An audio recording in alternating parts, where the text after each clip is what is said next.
Եթերում շինհարթակն է, բարև ձեզ, շարունակեք հետևել մեր հաղորդման ու ծանոթացեք հանրապետության շինարարական նորություններին։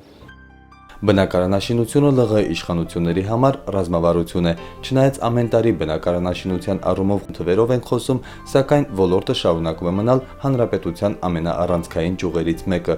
ԼՂ կառավարության ծնելիության եւ բազմազավակության խթանման միջոցառումների շրջանակներում կապիտալ ներդրումների ծրագրով նախորդ տարի բնակարանաշինությանը հատկացվել է 10 միլիարդ 92 միլիոն դրամ գումար, որից բնակելի տների վերանորոգման նպատակով 775 միլիոն դրամ գումարի շինանյութ է տրամադրվել հանրապետության 788 ընտանիքների։ Գործընթացը իրականացվում է հետևյալ ձևով. շրջանների վարչակազմերում հաշվառման է վերցնում նման ընտանիքներին եւ ըստ ներկայացած վարչակազմերի կողմից իրանց հայտի մեր կողմից քաղաքաշինության նախարարությունում ուսումնասիրություններին իրականացնում եւ հատկացվում է ծրագրի շրջանակներում շինանյութերի տրամադրում։ Ստեփանակերտ քաղաքում 69 ընտանիքի 75.1 միլիոն դրամով, Ասկերանի շրջանի 30 ընտանիքի 28 միլիոն դրամով, Հադրութի շրջան 187 ընտանիքի համար 130.5 միլիոն դրամով, Մարտակերտի շրջանում 131 ընտանիքի համար 109.2 միլիոն դրամի չափով,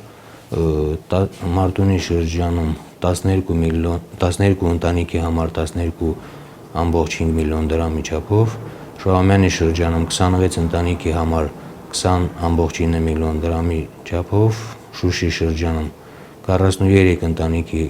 համար 35 միլիոն դրամի չափով եւ Քաշաթաղի շրջանում 290 ընտանիքի համար 364 միլիոն դրամի չափով։ Ամենամեծ շրջանը Քաշաթաղի շրջանը վերաբնակեցման մեծ տարածաշրջանը եւ հիմնականում ամենամեծ գումարները ուղղվել է այդ ուղղությամբ։ 2015-ին մեկնարկել է Հայաստան համահայկական հիմնադրամի 6 եւ ավելի երեխաներ ունեցող ընտանիքների համար բնակելի տների կառուցման ծրագիրը, որի շրջանակում սկսվել են 21 բնակելի տների կառուցման աշխատանքները։ Կառուցվել է 21 բնակելի տուն, ընթացքի մեջ են եւս 56-ի կառուցման շինաշխատանքները։ 2015 թվականին պետբյուջեից հատկացվել է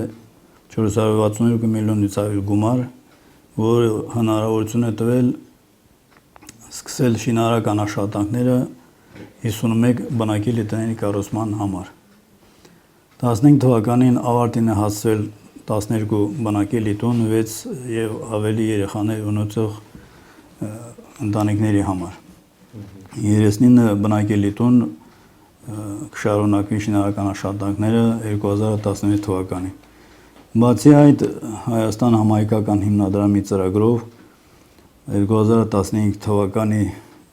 վերջում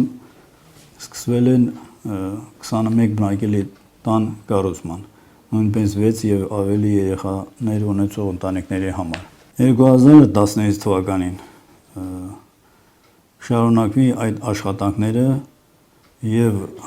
բացի այդ պետբյուջեի միջոցների հաշվին սկսվել նաեւ 46 բնակելի տան կառուցում։ ԼՂ շրջաններում 37 տուն է կառուցվելու։ 2015 թվականի ծրագրով վերանորոգվել է 34 եւ ընթացքի մեջ է 2 բնակելի տան վերանորոգումը։ Վերանորոգման կամ գնման դիմաց փոխհատուցում է տրամադրվել 89 բնակարանի համար։ Բնակարանաշինությունը ծավալվել է հիմնականում հետևյալ ուղղություններով՝ զոհված ազատամարտիկների ընտանիքների բնակարանների վերանորոգում եւ կառուցում, ԼՂՀ-ում ծնելիության եւ բազմազավակության խթանման միջոցառումների իրականացման ծրագրի շրջանակներում բնակարանների կառուցում եւ վերանորոգում, այլ սոցիալական խմբերին պատկանող ընտանիքների բնակելի տների վերանորոգում։ Հայաստան համահայկական հիմնադրամի 2016 թվականի Մեր տունը ծրագրով կմեկնարկի 5 եւ ավելի երեխաներ ունեցող ընտանիքների համար բնակելի տների կառուցման ծրագիրը։ Ներկա պահին իրականացում է նախապատրաստական աշխատանքներ, այդ ցուցակները ուղարկվել են համապատասխան շրջվարչակազմերին, որպեսզի հողահատկացումների իրականացնեն հողահատկացումներ եւ որոշեն առաջնահերթ տների կառուցման ցուցակը, որից հետո մեր կողմից կընդգծավորվի այդ հարցերը։ Ինչ վերաբերում է ստուգումների հսկողության, որակի առումով եւ ընդհանրապես շինարարության իրականացման, ապա քաղաքաշինության աշխատակազմի կապիտալ շինարարության վարչության մասնագետների կողմից հենց առաջի օրվանից իրականացում է հսկողություն տեխնիկական, որը շարունակում է մինչև օբյեկտի ավարտը։ Բացի տեխնիկական հսկողությունից քաղաքաշինական պետական տեսչության կողմից, որը նույնպես քաղաքաշինության նախարարությանն է պատկանում, իրականացում է վերահսկողություն։ Բացահայտված թերությունները, բաստողումները անպայման շտկվում են, որպեսզի օբյեկտը շահագործման հանձնելիս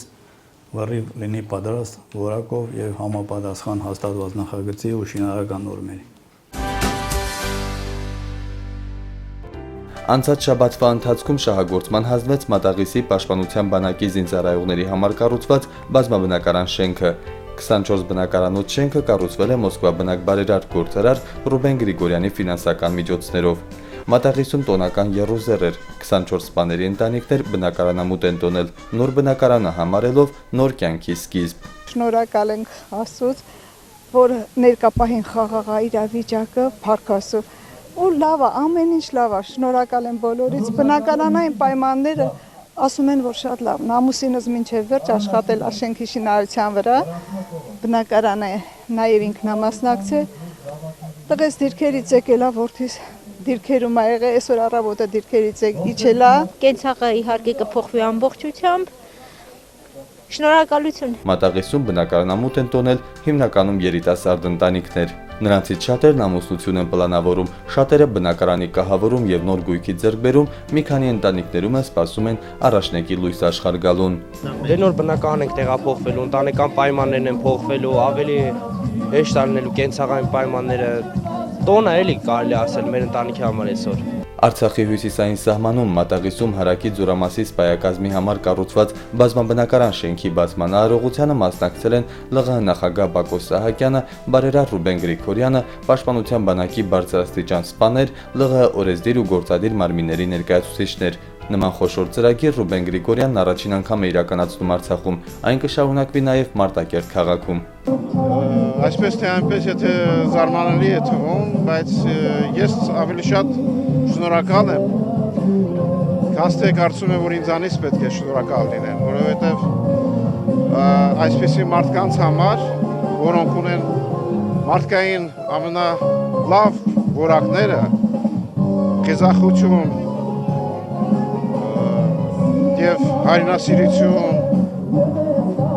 կամքի ուժ մնալու այստեղ այս հողի վրա եւ պաշտպանելու այս հողը, դա մարդկային որակներից ամենալավն է, ամենաուժեղն է։ Բնակարանները հիմնականում 2 եւ 3 սենյականոց են։ Սպայական ընտանիքների համար կառուցված շենքի շինարարությունը սկսվել է նախորդ տարվա փետրվարից։ Ընդհանուր ծախսը կազմել է 579 միլիոն 15 հազար դրամ։ Շինարարության պատվիրատուն եւ վերահսկողության պատասխանատուն ԼՂՀ քաղաքաշինության նախարարությունն է, նախագծող կազմակերպությունը Grand Building ընկերությունը, իսկ ապալառուն Եվրոստրոյ սահմանափակ պատասխանատվությամբ ընկերությունը։ Բնակարանները ապահովված են խոհանոցային կահույքով, բացի շենքի շինարարությունից իրականացվել է նաև բարեկարգման աշխատանքներ, ինչպես թե երկու շվարակարաններ է կառուցվել է խաղահրապարակ, սպորտ հրապարակ, շենքը ապահովված է առանձին տրանսֆորմատորային ենթակայանով։ Մենք ամեն ինչ արել ենք, որպեսզի ապահովենք բարձր որակի աշխատանքների։ Այնուհետև Մարտակերտ շրջկենտրոնում տեղի ունեցել զինծառայողների համար բազմաբնակարան շենքի հիմնարկեքի արարողություն։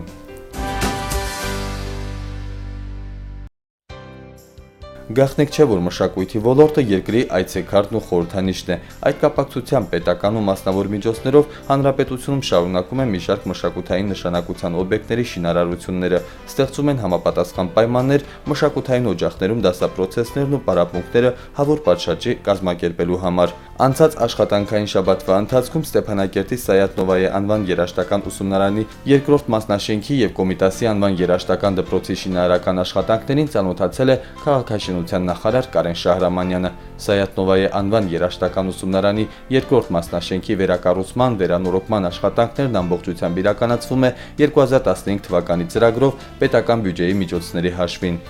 Արդեն ավարտվել է տանիքի կառուցման աշխատանքները, ընթացքի մեջ են ներքին հարդարման ու արտաքին երեսպատման, դռների եւ լուսամուտների տեղադրման, ինչպես նաեւ հատակների կառուցման աշխատանքները։ Կապալառու ընկերության պատասխանատուները հարկ առ հարկ ծանոթացնում են շինարարության ընթացքին նախարարի ներկայացնելով իրականացված աշխատանքները։ Շենքում հիմնականում ընթանում են ներքին հարդարման աշխատանքներ, ինչպես տեսնում եք, ծեփում է իրականացում, հատակի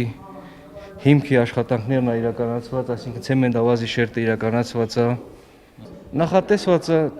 ըստ պլանի շահագործում հանձնել ընթացիկ տարվա սեպտեմբերին։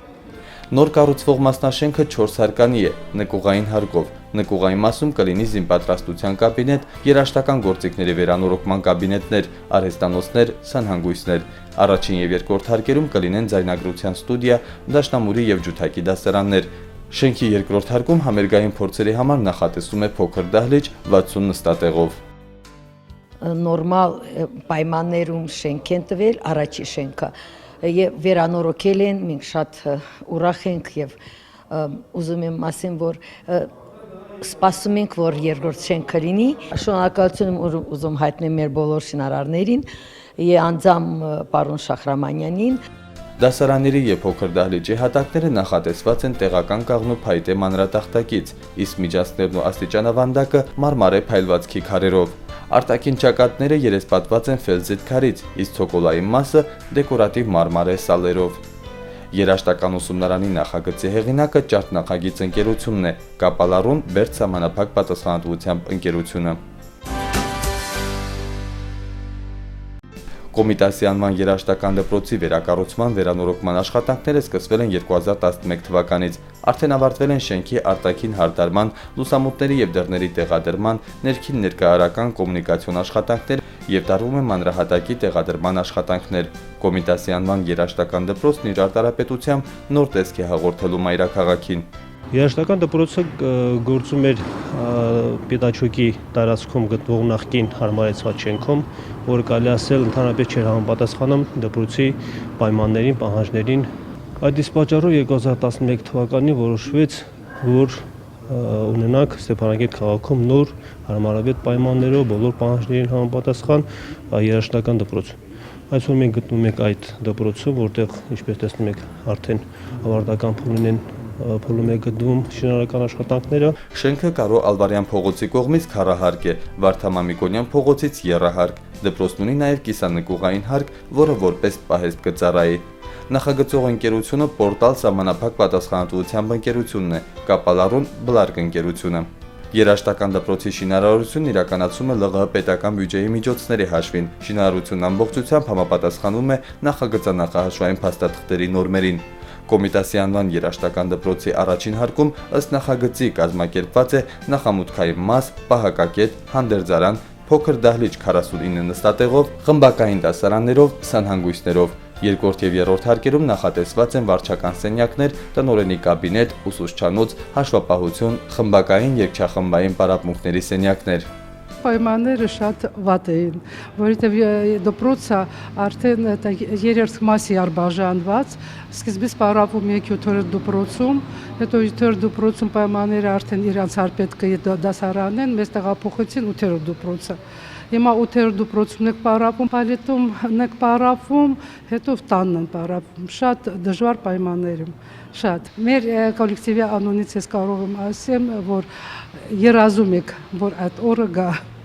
նոր պայմաններում, պայմանները հիանալի են, շատ։ Կրթօջախի 4-րդ հարկում կառուցում է մեծ դահլիճ 100 նստատեղով, կառույցին կից արտաքին մասում նախատեսված են էվակուացիոն սանդուղքներ, արտաքին ճակատները երեսպատված են տուֆ քարից, իսկ որմնախարիսխը հարավի հղկված մարմարով։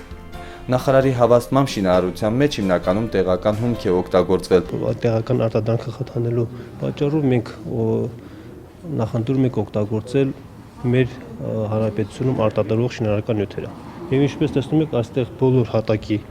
ուրեմն քարերը մեր հարավի եւ հադրութի գրանիտի եւ մարմարի քարերն է օգտագործված եւ շատ գեղեցիկ տեսք է ունենալու վերջում։ Դասարաններում եւ դահլիճներում հատակները նախատեսված են տեղական հաճարի մանրատախտակից, իսկ աստիճանավանդակները, միջանցքները եւ գլխավոր մուտքերը երեսպատված են մարմարե եւ գրանիտե սալերով, խճանկարի տեսքով։ Երրորդ դպրոցին հարող հատվածը մենք լրիվությամբ ապամոնտաժեցինք եւ կառուցվեց նոր մասնաշենք գից եւ այսօր ունենք 2300 քառակուսի մետր մակերեսով երաժշտական դպրոց։ Ինչպես տեսնում եք, ինքը լրիվությամբ համապատասխանում է ժամանակակից պահանջներին, այստեղ կան շատ ժամանակակից կոմունիկացիոն համակարգ, օդափոխություն, ինտերնետ կապ, տեսահսկողություն, հակահրդեհային համակարգ, պահակային համակարգ, այսինքն մի խոսքով այն բոլոր պահանջները, որ անհրաժեշտ է ուսումնական պրոցեսները կամ դպրոցում ժամանակակից պահանջներին համապատասխան այդ բոլոր կոմունիկացիաները ունենալ։ Նախարար Կարեն Շահրամանյանի հավաստմամբ Սայաթնովայի անվան երաժշտական ուսումնարանի երկրորդ մասնաշենքը եւ Կոմիտասի անվան երաժշտական դպրոցը շահագործման կհասվեն ընթացիկ տարվա սեպտեմբերի 2-ին ԼՂ հռչակման 25-րդ տարեդարձի օրը։ Հանրապետության շինարարական նորություններին կարող եք ծանոթանալ նաև Քաղաքաշինության նախարարության mut.nkr.am պաշտոնական կայքէջից եւ մեր Facebook-յան էջից։ Կհանդիպենք։